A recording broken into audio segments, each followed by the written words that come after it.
সকালে আজকে টিফিনে কিন্তু বানিয়ে নিয়েছি এদিকে রুটি আর এদিকে করেছি আর কি বিট ভাজা। এটা দিয়ে সকালে টিফিনটা করব।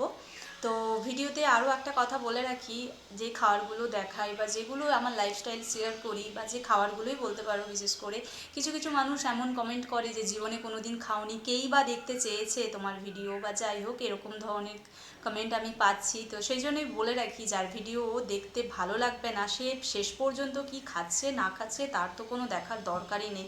জাস্ট আমার ভিডিওটি ভালো লাগছে না, আমি স্ক্রল করে দেবো, কিন্তু শেষ পর্যন্ত দেখবে, তারপর কমেন্ট করবে কে দেখতে চেয়েছে, এইগুলো জিনিসগুলো আর কি খারাপ আমি বলবো। তো আমি প্রত্যেক দিন যেটুকু কাজ করি যাই করি না কেন সেগুলোই তোমাদের কাছে আর কি শেয়ার করি, কি খাচ্ছি না খাচ্ছি সব কিছুই। কিন্তু তো তোমাদের যদি ভালো না লাগে তোমরা ইগনোর করে যেতে পারো, কিন্তু এই রকম বলার মানসিকতাটা রেখো না, ঠিক আছে?